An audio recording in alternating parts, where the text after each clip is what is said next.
Good morning. This is Sunday morning for me. You'll see this Monday. No, you won't see this Monday morning. You'll see this Tuesday morning.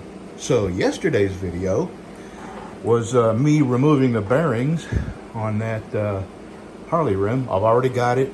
Friday I took it over to the powder coater. I should have it Wednesday, Thursday, something like that. And so you'll see this Tuesday. Let me get this taken apart and the handle cleaned up a little bit and the pins cut flush with the handle on both sides. And I'll show you what we got. I shouldn't read Facebook. While I was pondering, I opened Facebook and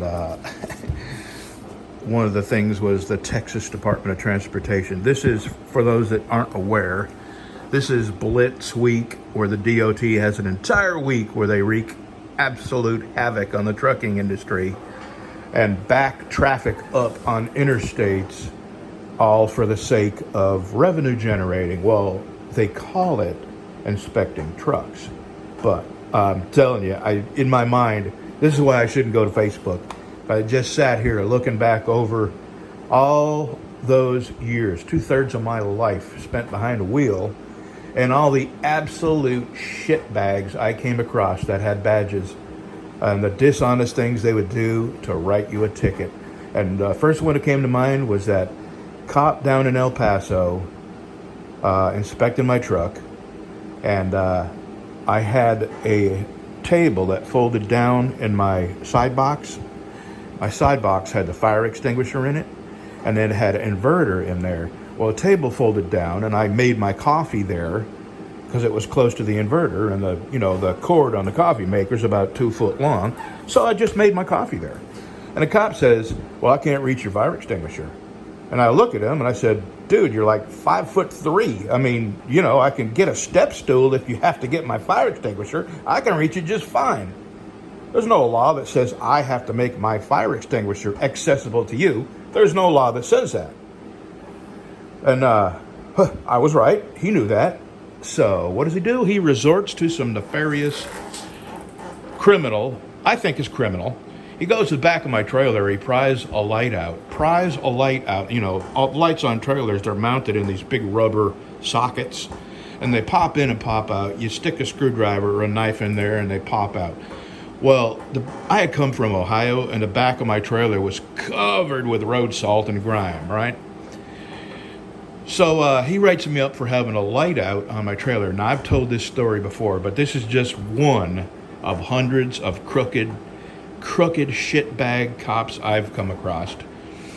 And where he pulls me off is an off-ramp to the Flying J. So when he writes me a ticket for having that light out, I pull up into the Flying J, I go in, I buy a light, I come out to my trailer, and the only place that doesn't have any dirt and road salt on it is where he had his hands prying that light out. The light had no right. You could see where he had his palm pushing the light back in. He unplugged my light so he could write me a ticket for having a light out. I plugged the light back in, and sure enough, the light was working just fine. And I just, how many years has it been? And I still think about that. The people you are supposed to place the most trust in are the most despicably dishonest. And they have mental issues. This guy was mad at me because I hinted that he was just a tiny little fella, which he was. I'm serious. He was like 5'2", 5'3". I mean, he came up to my belly button. And he's mad because he can't reach up into my side box, which he has no right doing, and there's no law requiring me to give him access to anything inside my truck. And I knew the law. And that was another thing, being an owner-operator. You had to know the book they go by, front and back, inside out, and you had to be able to quote the laws to them.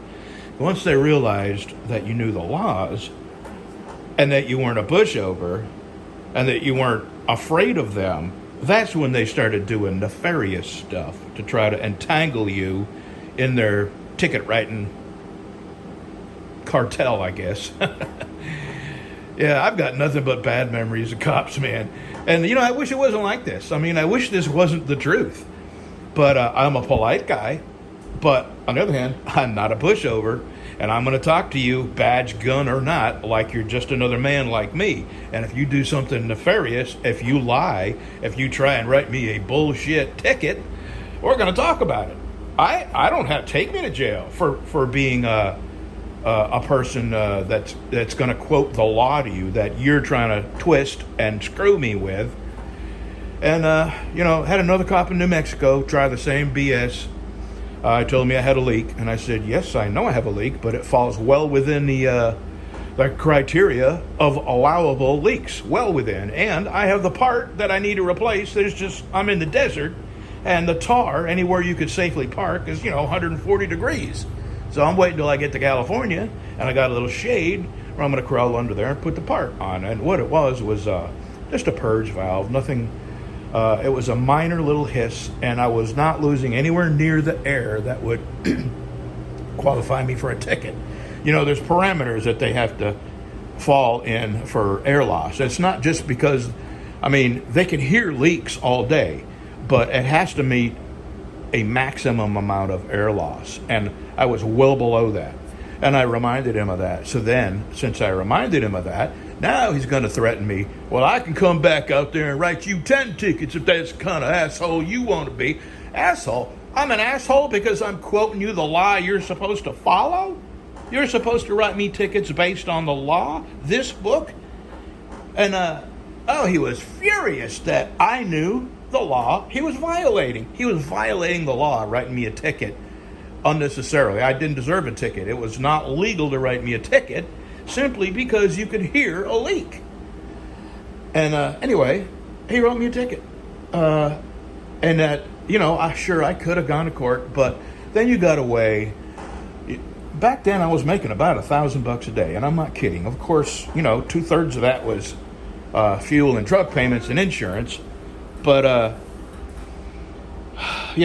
I forget, we were making like $1.40 a mile, and we were putting 800-900 miles every 24 hours on easily. We had a regular run, Houston to LA, and I think it was 1,260 miles back and forth. So figure that out. And we usually did that in about 22 and a half hours at $1.40 a mile, plus a really good fuel surcharge. And I got good fuel mileage, so I made out on the fuel surcharge. Anyway, back to knife making. And, just when you think you can take a breath and those bad days are behind you and meeting the criminals with badges are behind you, two of them show up at your freaking door like they did several months ago over a Facebook meme that I put up of a guy holding a raccoon. And the meme was, hey, I found this kitten in my backyard. He's not very friendly. Anybody want it? And next thing you know, I've got two fish and game guys at my freaking door, dressed like they're kicking doors in Fallujah, guns strapped down to their thighs. These two guys, you know the story. If you followed me for long, you know the story. They couldn't find me, so they were knocking on all my neighbors' doors, waking them up, till they finally found me. It's a little complicated down here. There's 3 houses back here where I live. And another house on the street has no address because he doesn't get his mail there. So they started waking everybody up looking for the raccoon bandit. And at that time I had just gotten out of the hospital and I had stitches everywhere. I could barely walk. And I was using a walker. So these MFers come to my freaking house and I have to answer I'm in bed. I was asleep. And all that over a Facebook meme. And they weren't the least bit embarrassed. And I told them, you guys are freaking clowns, man. You came to my house at 10 o'clock at night, woke me up out of bed over a silly Facebook meme. You ought to be ashamed of yourself. And these are the kind of people that are putting badges and guns on. Oh, there's my boy. Oh, you look handsome with your new summer do. Oh, what a handsome boy. You ready to get to work? All right, I'll shut up talking. We'll get to work. Sorry for the rant. I should, I try to stop thinking about that because it really is the worst. All those years of trucking and the worst people I encountered were cops. So there you go. And that's just my personal experience. I have a son who's a cop. He's a sheriff's deputy, and I hope to God he's not one of them that I encountered, that type. Anyway, here we go. I got a real good start on a good shape. Now the hand sanding starts, and I'm leaving this. This is a big, thick handle because it's a very, very heavy cleaver.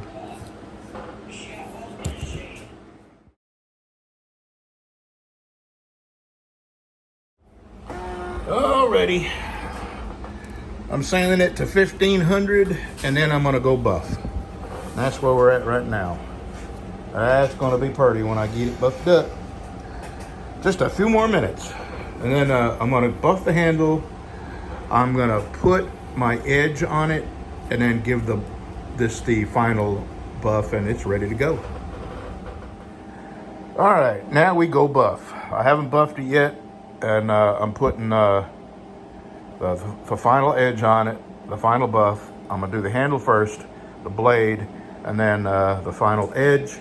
And I just wanted you to know, this was made in the 1940s, and they made stuff back then.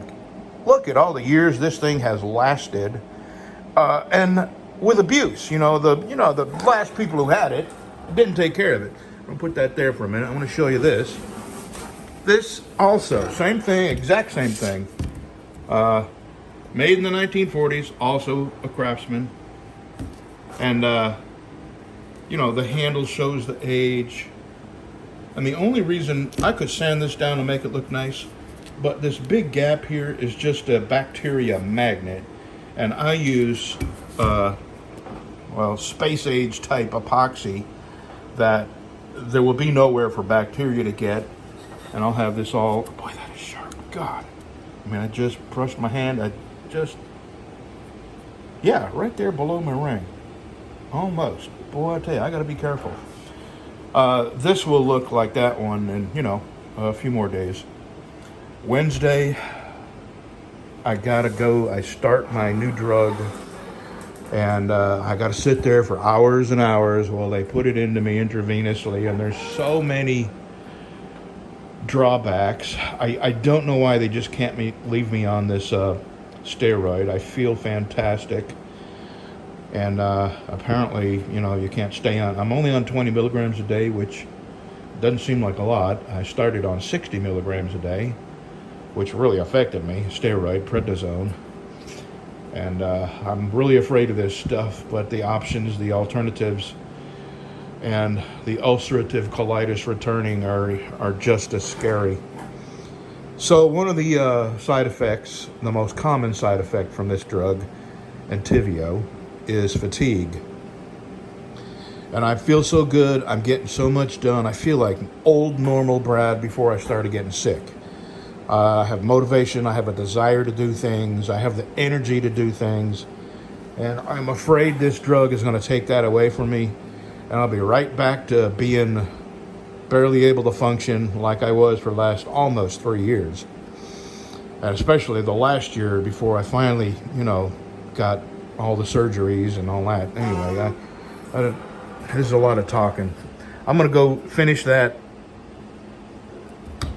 cleaver. And I'll show you. That'll be the final clip, and I'll stop talking. So let me go get my other gloves on and get in there. We'll be right back. I'll show you this. The last clip will be this done. There we go.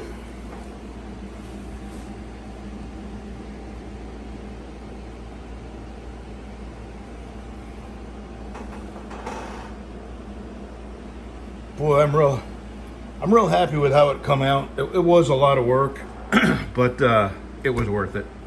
And I can't tell you how good it feels to save something that is of high quality, made in an era where people took pride in what they made, and companies took pride in selling a quality product.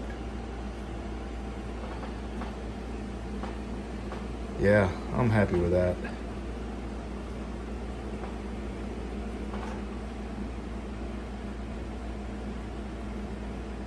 Sorry, I don't mean to make you keep staring at it, but I'm just amazed at what it looked like and how good it looks now. And to tell you the truth, I could have took this down below the pits, but the gentleman that wants this does not want a brand new looking, you know, you take away the how many years it's made? Let's just say it was made in 1940 to 2000. That's 60 years. So 24, another, yeah, right? Am I, see, I just did math out loud. I'm embarrassed if I'm wrong. I'm probably wrong. So that, according to my screwed up math, that might be 80 plus years that this thing has been around. Same with that. Oh, I cut the handle off that. I'll show you that in a minute. And this was made, Craftsman didn't make this. They had a company that was renowned for making quality cleavers, and the name of the company was Bridell, I think it was. And that's who made the cleavers for Craftsman. They also put their own name on cleavers. So that's why they have a high value. And on eBay, you can see these for $250. I saw one for $800. And here's what I took. This is the one that it's going to end up looking just like this. But this is the schmutz that's under the handles. And that's, you know, a mixture of bacteria and rust. But even if it's just rust, when you wash this thing, water gets under the handles and you can't dry it. That's another thing. These, do not put these in the dishwasher. These had to be hand washed. This is carbon steel. If you put this in the dishwasher, the first time it will come out looking just like that. Hand wash, immediately dry. And if you cut acidic foods, vegetables, tomatoes, that kind of thing, wash it immediately. If you cut, you know, you're just cutting meat with it, you know, you gotta hand wash it. Hand wash it and dry it immediately. Otherwise, it will look like this in no time, which is not bad. But, I mean, it's not bad because it's patina. It's bad because it will damage it. So there you go. I'm fixing to box this up. Here's the other side of that. That's not me. I don't know what that is there.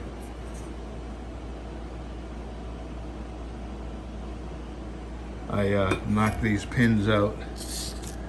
And these are the old-time Corby bolts. And that's another sign of high quality is those kind of rivets. Okay, what am I going to do next? I think I'm going to go to the garage, and now that I have another way of sanding out there, I think I'm going to put that 220 grit sandpaper on here. This is 150, and that is, God, hours, 4 or 5 hours of sanding. And I just don't have it in me to do it again, and especially not today. So I think I may go out there and, you know what? I'm not. Today's Sunday. I'm gonna go up and sit in the front porch with my wife. I woke up late, like 6:30, which is late for me. I got out here late like 8:30, which is late for me. And I've been on this all day. So I think I'm gonna go home. I'm gonna send a picture of this to the fella that wants it. And get the box ended up, and first thing in the morning I'll ship it. And then I'll probably get started on that one and take this out to the shop too. And just want to thank David and Rob again. Rob's Homemade Life. You all know Rob. Most of my subscribers subscribe to Rob. We share the same subscribers and friends. And Rob sent me a Ulu, which I'm going to actually keep and sell the other one at auction for the Patriot Guard. And I did take it apart. This broke, but that won't be a problem. I'm going to sand. Everything's staying the same. I'm going to sand this all up, clean it up, and I will epoxy that back on. This will be shiny and brand new by the time I'm done with it, which will be a little while because I got so many other things I'm doing. So let me get that out of here. I gotta move things or else I'm almost cleaned up. I have one other cleaver. It's not a high-end cleaver, and I forget the name that was on it in my efforts to clean it up. I sanded it off, and eventually I'll get around to that. So that's it for today. Have a good day, y'all. I'm fixing to go box this up and sit on my front porch. Here you go. If you like that, let me know. I like that. Boy, that would come out nice. And I was able to save most of the Craftsman. It wasn't stamped that deep, so I didn't actually sand anything away. But this is the worst side, and it come out really nice. And this is the better side. I'm guessing because it was probably laid like this in water or something like that. But there you go. I enjoyed doing this. It was a lot of work, but I feel good that I was able to save something this well made and this old. That's 80 plus years old. Alrighty, I can't remember what I told you. I can't remember how much I told you, so you'll probably remember.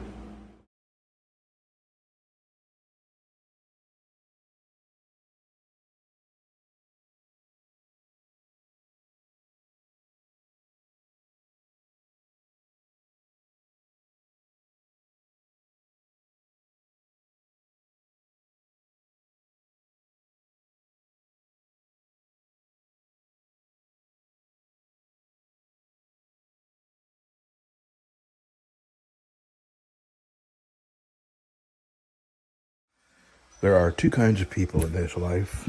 Those who enjoy life and those who are uptight and put the bread back like it's supposed to be.